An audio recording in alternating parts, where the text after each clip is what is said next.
je me trouve un autre marque-page. Parce que cet élastique, c'est pas ouf. Alors, ce nouveau sous-chapitre, c'est l'invention des chefs.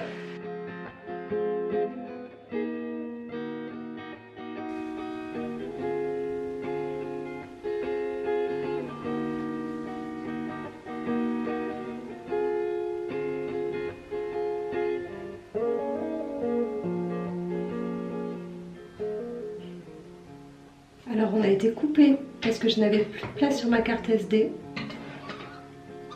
Et je crois que j'en ai profité pour vous supprimer le début du vlog. Voilà, j'ai trop la haine. Vraiment, j'y arrive pas. Surtout que si vous saviez le nombre de plans que j'ai filmés, le nombre de fois où j'ai commencé à parler et où j'ai jamais monté, j'ai jamais édité la vidéo, où je me suis dit non, je vais recommencer, non, c'est nul, non, c'est pas intéressant. Je me censure énormément, énormément. Pas parce que j'ai peur, parce que je sais pas, ça m'énerve d'être comme ça. Et c'est la réalité à côté de ça. Ah, je suis saoulée. Je suis saoulée parce que pour une fois, je m'étais dit ah, c'est bon, ça va le faire. Cette fois, je sens que ce que j'ai à dire, c'est bon. Oh là là, c'est terrible. Donc, écoutez, c'est pas grave. Oh non, en fait, je suis saoulée. Même quand j'essaie de faire bien les choses, je me foire. Bon.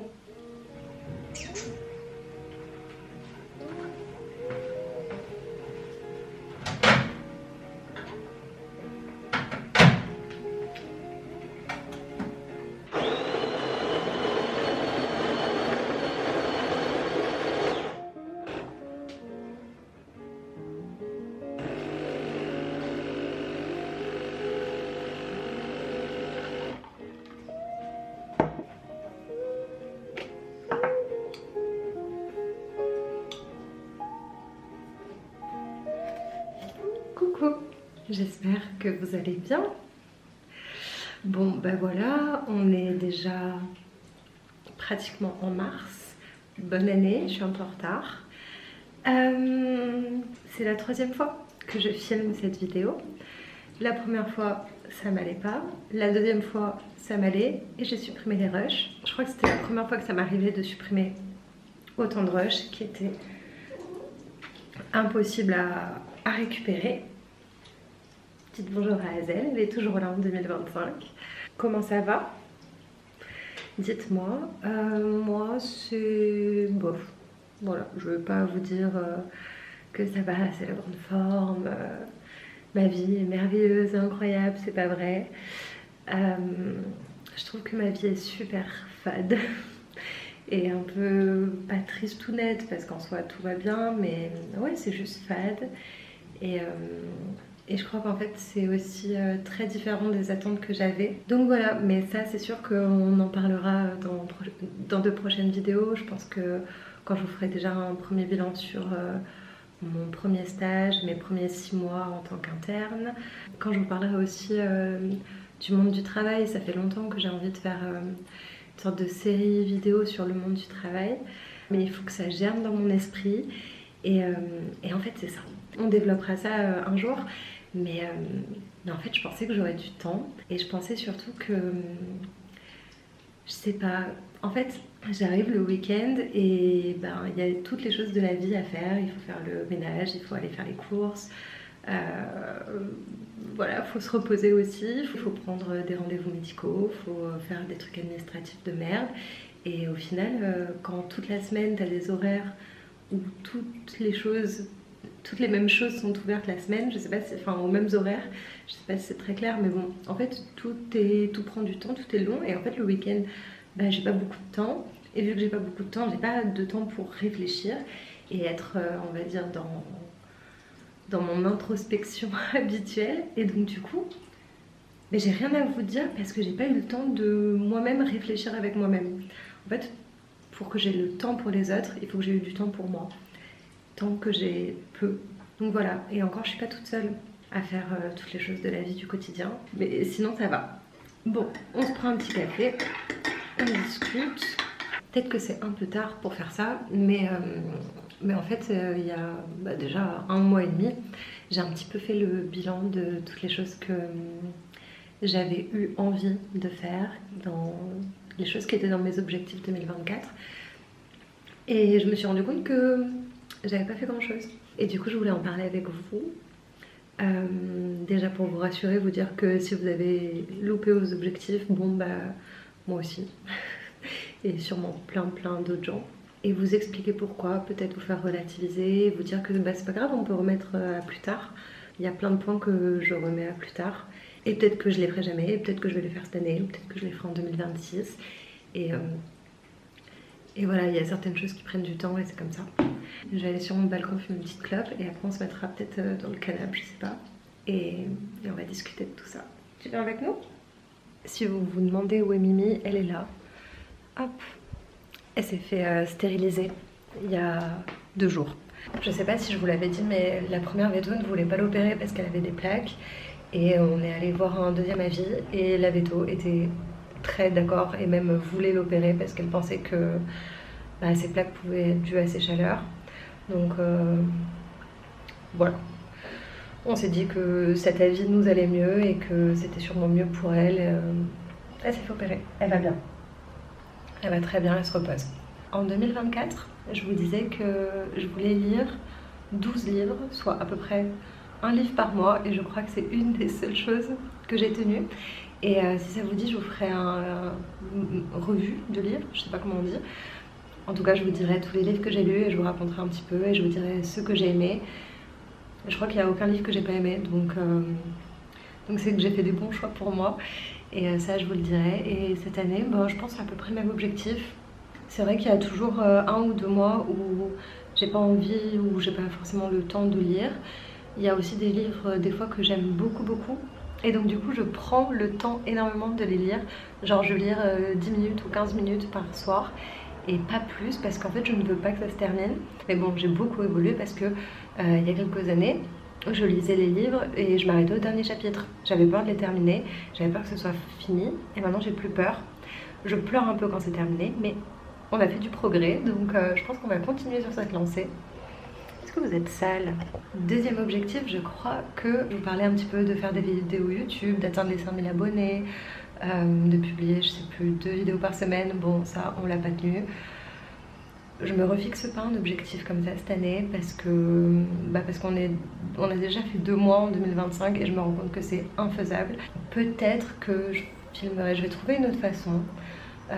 J'ai pas encore trouvé, mais j'arrive pas à être régulière, j'arrive pas à avoir un rythme qui me convient. J'ai peur aussi de dire des choses dans le sens où, non, j'ai pas peur, mais j'ai une sorte d'appréhension où je me dis oh mais si cette personne écoute ça, elle va penser que c'est pour elle, ou elle va se poser des questions, ou elle va m'en parler, j'ai pas envie. Et en fait c'est vrai que vu que j'ai rencontré certaines personnes qui me suivent dans la vraie vie, des fois je me dis ah c'est vraiment réel, enfin pas dans le sens où je ne savais pas que ce que je disais pouvait être confronté à la réalité et moi être confrontée à autre chose que des commentaires ou des messages Instagram. Mais je pensais pas que ça me ferait un tilt dans la tête à ce point là. Je pensais plus ça. Et je pense qu'il faut que je processe le truc et que j'arrive à passer outre, au-delà, et me dire que déjà je dis bien ce que je veux tant que je reste dans le respect et la bienveillance comme je le fais. Mais voilà, moi j'ai toujours peur de blesser les gens, de les heurter. J'ai peur que ce soit mal interprété et à la fois, est-ce que je suis vraiment responsable de comment les gens interprètent ce que je dis? Pas sûr. Allez, on rentre, on finit ce café et on finit notre petit blabla. C'est bon, je me suis mis dans mon canapé, dans mon petit plaid. Bon, petit fond blanc, pas ouf, mais écoutez, vous m'en voudrez pas. C'était quoi ensuite mes objectifs de 2024? Ah oui, je voulais emménager avec mon chéri. Ça, j'ai réussi. Ça, vous l'avez vu. On a emménagé dans notre nouvel appartement. Coucou. Ça n'a pas été facile au début, hein, évidemment. Il y a toujours des choses à réajuster, on va dire, dans un couple pour vivre ensemble. Et même si ça faisait déjà 3 ans qu'on était ensemble, bah ça n'avait pas été évident, je vous avoue, on s'est beaucoup pris la tête les 2 premiers mois, je dirais. Et ensuite ça allait mieux, on a repris nos marques et voilà. Mais ça a pris du temps. Et pour tout vous dire, on pense déjà à redéménager, tous les deux. Hein. Mais on y pense. Est-ce que ça va se faire en 2025? C'est pas sûr. C'est pas sûr parce que on a chacun des contraintes de boulot. Lui, des contraintes de distance parce qu'il fait déjà pas mal de routes tous les jours. Donc le but c'est sûrement pas se rajouter de la route. Sinon il va trop perdre en qualité de vie. Et moi j'ai la contrainte que tous les 6 mois, je ne sais pas où je vais. Et donc évidemment, il y a une contrainte pareil de logistique. Est-ce que je peux prendre un transport en commun? Est-ce que je dois prendre une voiture? Est-ce que je vais me taper 1 heure de bouchon dans Marseille tous les jours? J'en sais rien. C'est encore quelque chose qui est en réflexion, mais c'est possible qu'on reste finalement pas 4 ans dans cet appart. Pour tout vous dire, en fait, on est beaucoup trop loin du centre de Marseille. On se terre, en fait. On a la flemme de sortir. En fait, le fait de prendre la voiture, de devoir prendre la voiture pour tout, pour aller acheter une baguette de pain, pour faire les courses, ne pas pouvoir aller boire un verre à pied. Alors ça peut paraître bête comme ça et ça peut paraître des choses assez futiles, mais en fait nous c'est des petits plaisirs qu'on aime bien. Moi je suis quelqu'un qui adore marcher, j'adore aller me promener et j'adore pouvoir faire des petites choses enfin voilà comme ça dans ma journée. Et là en fait tout soit prend énormément de temps, soit nécessite la voiture. Et ça me saoule en fait d'allumer un moteur, de niquer de l'essence, enfin je sais pas, et de devoir anticiper, de se dire ah voilà, les métros à Marseille ça ferme tout, en plus ça ferme à 21h30 pour la 2e plus grande ville de France, c'est n'importe quoi. Enfin bon bref, de devoir anticiper, de se dire voilà on peut boire qu'un verre, on peut pas en boire 2, surtout moi parce que je tiens pas l'alcool. Et en fait on n'est pas très heureux, enfin même pour commander un burger vegan, il n'y a pas de burger vegan. En fait, c'est un mode de vie qui, je pense, est sympa quand on a une maison, quand on a un jardin, si on a des enfants, imaginons. Mais nous, c'est pas notre cas. Donc, en fait, on a un mode de vie qui ne convient pas à la vie qu'on veut avoir. Et c'est pas grave, mais je pense que ça ne peut pas durer éternellement parce que sinon, on va être tous les deux malheureux. On y réfléchit. Ah oui, vous avez vu? On a mis un nouveau tableau. Il est trop beau. Voilà, au-dessus du canapé. Je vous montrerai ça plus tard. Enfin plus tard, dans une autre vidéo je pense. Autre chose que je voulais faire en 2024, c'était me constituer une garde-robe éthique et responsable. Très compliqué. Déjà, tout simplement pour une question de budget. Je savais que les pièces essentielles, basiques que j'avais à me racheter coûtaient cher. Bon, déjà, je pensais pas que Hazel allait avoir un cancer, qu'il y allait avoir autant de dépenses, qu'on allait emménager et déménager si vite. Donc, pas trop les sous. Pas du tout les sous même. Et du coup j'ai essayé de prioriser Vinted pour m'acheter des choses. Et en fait j'ai eu pas de chance. Genre vraiment j'ai pas eu de chance. À chaque fois que je commandais un truc, soit c'était trop grand, soit ça n'allait pas. Surtout qu'en plus vers cet été j'étais entre 2 tailles vu que je m'étais bien musclée, enfin j'avais fait une bonne petite prise de masse et donc du coup il n'y avait rien qui m'allait. Une fois j'étais sûre d'avoir commandé un top rose. Le truc arrivait gris un peu argenté. Enfin bon bref, que des choses comme ça. Donc je me suis dit bon, t'arrêtes Vinted. Et du coup j'ai un petit peu reporté ça à plus tard. Après j'ai pas besoin d'énormément de choses en soi. Je pense qu'il faudrait que je me fasse une liste en fait hyper précise avec exactement ce dont j'ai besoin et que j'essaye. En fait c'est ça mon problème. Il faut que j'essaye les vêtements avant de les acheter. Parce que Vinted, alors pour une petite veste, pour peut-être une paire de chaussures et encore j'avais commandé des chaussures sur Vinted et elles étaient trop grandes et donc du coup pour envoyer c'est compliqué etc. Et il faut essayer, mais je déteste faire les magasins. Mais genre vraiment quand je vous dis je déteste, c'est je déteste ça. Aller dans un endroit, devoir se déshabiller dans une cabine, essayer des vêtements, je trouve que ça prend du temps, c'est une perte de temps. Il y a de la musique dans les magasins qui me tape sur la tête, il y a énormément de monde. Je déteste faire les magasins, voilà. Et c'est rigolo parce qu'au travail je suis avec beaucoup de gens qui ont l'air d'adorer faire du shopping, qui adorent s'habiller, qui adorent faire les magasins tout simplement. Et des fois je me dis oh j'aimerais bien me glisser dans leur peau genre 4-5 heures pour aller faire du shopping. Et après en fait je me rends compte que j'ai pas envie. Mais je suis pas comme ça. Et pourtant c'est con parce que j'adore les beaux habits, enfin non, c'est les beaux habits, j'adore la mode, je trouve ça génial, mais comme j'adore, je sais pas, mettre du vernis, mais j'en mets pas. Et là, pour les fringues, en fait, c'est un peu pareil. J'adore la mode, mais le matin, quand je m'habille, ben, je mets un jean, des baskets et un pull, et puis on est parti. En fait, j'ai trop besoin d'être confortable avant tout. Donc il faut que je trouve un équilibre. Donc je pense qu'en fait, le projet de garde-robe éthique, c'est pas en 2025, c'est pas en 2026, c'est pas en 2027. Ça sera sur des années. Voilà, ça sera jusqu'à 2035, enfin jusqu'à mes 40 ans du coup. Ça sera enfin ça sera toute ma vie. Et si de temps en temps j'achète un truc qui n'est pas éthique, c'est pas très grave. C'est pas très grave parce que ce sera occasionnel, complètement occasionnel. Évidemment en évitant Shein, Temu, enfin c'est pas en évitant, c'est pas une option quoi. Et c'est pas la mort. J'ai déjà acheté des trucs de fast fashion que j'ai gardé 5, 6, 7 ans. Donc voilà, il faut juste prendre soin des choses et pas surconsommer. Mais je ne surconsomme pas du tout. On pourrait même dire que je consomme très très peu d'habits. Je pense que vous le voyez, je mets tout le temps les mêmes fringues et ça me va très bien. Enfin, c'est pas quelque chose qui me rend malheureuse. Donc voilà, ce projet de 2024 est reporté. Ou en tout cas s'inscrit dans la durée. Autre chose que je voulais faire en 2024, c'est faire une mission associative. Je voulais aller dans une association. Alors déjà, j'ai travaillé en février et après j'ai fait 6 mois d'externat. Externat où je vous ai fait une très longue vidéo pour vous raconter à quel point ça a été un enfer pour moi. Et après j'ai commencé mon internat. Mais au-delà de ça, je me suis confrontée à un problème dont je n'avais pas conscience.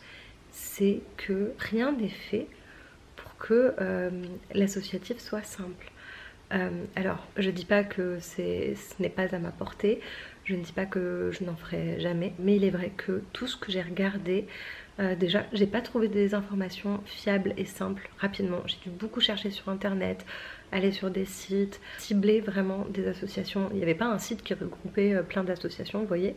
Et les horaires, des fois il y avait des trucs, des horaires de travail, mais quand on a un travail, on peut pas faire les deux, personne n'est Hermione Granger avec sa petite montre là, même si j'aimerais bien. Et je me suis dit, bah, en fait, je peux faire ça quand le jour où je serai au chômage, ou le jour où je travaillerai à mi-temps, ou quand je serai à la retraite. Au-delà de ça, il y a plein de choses qui sont vraiment compliquées. Donc je ne renonce pas, mais faire de l'associatif c'est compliqué, trouver déjà quelque chose qui nous plaît c'est compliqué. Alors de me dire oh tu fais la difficile, oui je fais la difficile, c'est normal. Voilà, si je donne mon temps bénévolement, il faut que ce soit dans des conditions où je suis moi-même dans de bonnes conditions. Comment on peut aider les autres si on n'est pas bien soi-même? Donc voilà, j'ai rien trouvé de concluant en 2024. Je vais réitérer en 2025, mais je pense à partir de mai, quand j'aurai mon nouveau lieu de stage. Là pour l'instant c'est pas envisageable, de toute façon il me reste 2 mois de stage, donc je vais attendre de voir et de voir aussi si on déménage, parce que je vais pas commencer à faire un truc si dans 6 mois on n'est plus là. Voilà pour la mission associative, je pense que c'est vraiment le truc où j'aurais aimé que ce soit plus simple et que ça se fasse. Mais bon c'est pas grave, ce sera pour une autre fois. Dans tous les cas je sais que c'est un projet.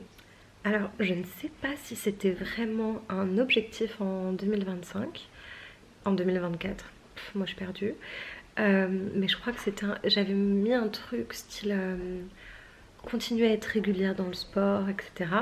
Mais écoutez, j'ai été assez régulière, mais encore mieux, j'ai commencé les cours de tennis. Enfin, on a commencé les cours de tennis avec mon chéri. Et ben écoutez, révélation. Genre vraiment, déjà commencé des cours de sport à presque 30 ans. Parce qu'on avait 29 ans quand on a commencé, maintenant on en a 30. C'est trop bien, c'est génial.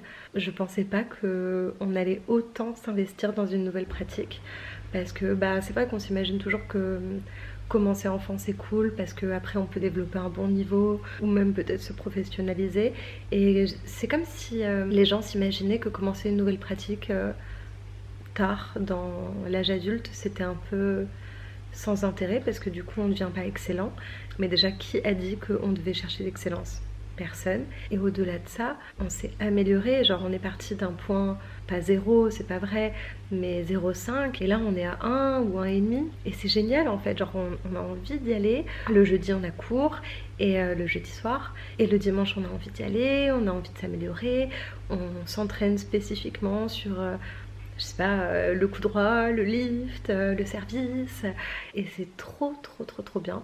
Alors non, on ne deviendra pas excellent, non, on fera pas Roland Garros, mais oui, on va s'amuser et je suis trop contente et ça me donne encore plus envie de découvrir de nouvelles activités. Alors malheureusement, j'ai pas temps illimité, mais voilà, je me dis chaque année, on peut se dire que, je sais pas, on découvre un autre truc. De la poterie, à chaque fois je donne cet exemple de la poterie parce que je trouve que c'est vraiment le truc très neutre qui peut vraiment convenir à beaucoup de gens. Et à la fois je suis même pas sûre que moi ça m'intéresserait spécialement, mais bon, c'est un exemple comme un autre. Mais ouais, je trouve ça trop bien et si c'est votre signe pour initier une nouvelle activité en 2025, le voici. En plus, vu qu'on est assez isolé, qu'on n'a pas beaucoup d'amis, qu'on voit pas grand monde, ça nous fait notre petite heure et demie le jeudi de sociabilité. Alors, on s'est pas fait des amis, on s'est même pas fait des potes, mais on a rencontré des personnes avec qui potentiellement on peut jouer de temps en temps. Et voilà, ça nous fait... ça nous augmente un petit peu notre jauge de sociabilité de la semaine. Ça nous oblige aussi à faire un truc une fois dans la semaine. C'est bizarre, la façon dont je dis les choses, on dirait qu'on est en train de se laisser mourir. C'est pas aussi catastrophique que ça, hein. Je vous avoue, on n'est pas au fond du trou. Mais voilà, ça nous fait voir du monde et c'est cool. Sinon, 2025, quels sont les projets? J'en ai pas spécialement. Je vais pas vous mentir, j'ai beaucoup de mal à savoir ce que je vais faire vu que je me suis rendu compte que tout dépendait du travail de mon internat et que vu que je ne sais jamais où je vais aller, c'est très très difficile pour moi de me projeter, j'ai énormément de mal. Et c'est ça qui est embêtant et assez contradictoire, c'est que je suis quelqu'un qui adore se projeter, qui adore imaginer, qui adore programmer, planifier, parce que je pense aussi que ça me rassure, et je ne peux pas le faire. Donc je dois lâcher prise.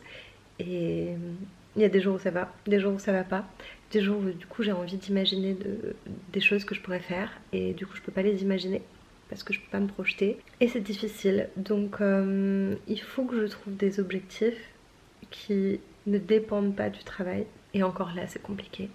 Mais je crois que ce que j'aimerais faire c'est...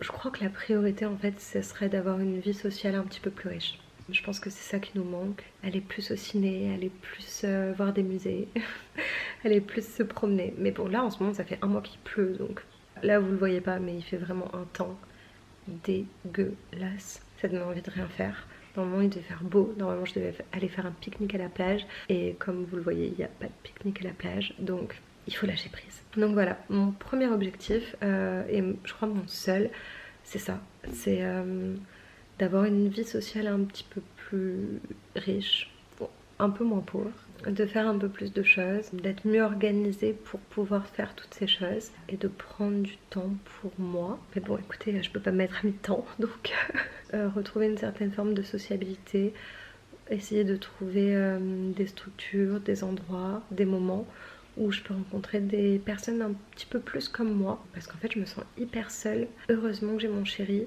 heureusement que j'ai mes sœurs, même si elles sont loin, avec qui je peux discuter. Heureusement que j'ai 2-3 personnes avec qui je peux discuter. Mais sinon, ouais, je me sens assez seule dans ma tête. Et j'ai pas l'impression qu'il y ait grand monde qui pense comme moi. Et des fois, ça me rend très triste. Et du coup, ça me fait assez peur de me dire que ça va être peut-être comme ça jusqu'à la fin de mes jours. Voilà. Après, je pense que le contexte politique n'aide pas. Il se passe beaucoup trop de choses horribles dans ce monde, des choses terribles, et ça me terrorise. Ça me terrorise et ça me met en colère. En fait, je suis très très en colère. Et je me sens très impuissante. Mais bon, à un moment, il va falloir dépasser ces sentiments-là et se mettre en action. Et à la fois, j'ai l'impression que j'ai pas d'énergie pour me mettre en action. Comme si j'étais un peu résignée. Et à la fois je veux pas me résigner, genre c'est pas mon caractère. Donc voilà, il n'y a pas vraiment de plan pour 2025. Mais écoutez, je vais publier cette vidéo, ma première vidéo de 2025. Et j'espère qu'il y en aura au moins quelques-unes. J'espère qu'on pourra continuer à discuter, à partager dans les commentaires. Et j'espère que vous ça va. J'espère que l'actualité ne pèse pas trop lourd sur vos épaules. J'espère que vous ne faites pas trop d'anxiété. J'espère que vous avez des beaux projets, que vous êtes fiers de ce que vous avez accompli en 2024. Même si parfois on n'a rien accompli, on a juste vécu, c'est trop bien d'avoir juste vécu. Et voilà, moi j'ai eu 30 ans, je suis trop contente d'être encore là sur cette planète, même si j'aime pas trop cette planète, mais bon, on a que celle-là. Je me suis paxée aussi en 2024. Ça, je vous l'ai pas dit. En fait, j'ai dit un peu à personne. On l'a dit à personne, à part nos familles. Si vous n'étiez pas au courant et que vous me connaissez dans la vraie vie, c'est peut-être que vous ne prenez pas assez de mes nouvelles. Et voilà, et du coup, je le dis ici. Voilà, je me suis paxée. C'est cool. Et j'ai eu 30 ans en 2025. Et j'ai hâte de vivre cette nouvelle dizaine parce que la vingtaine, c'était dur. Plus on avançait à la vingtaine, mieux ça allait. Plus j'avais un peu d'aplomb et de confiance en moi, plus j'ai appris des choses, j'ai appris beaucoup de choses. J'ai fluidifié ma pensée vis-à-vis du monde, donc ça c'était cool. J'ai hâte de voir ce que me réserve la trentaine. Écoutez, je ne sais pas si j'ai dit exactement tout ce que j'avais à dire, mais je pense que j'ai assez parlé, donc je vous laisse, je vous embrasse. Je vous fais de gros bisous. N'hésitez pas à me partager en commentaire tout ce qui vous passe par la tête. Je vous lis, je vous réponds. Je vous aime et je vous dis à bientôt dans une prochaine vidéo. Bisous!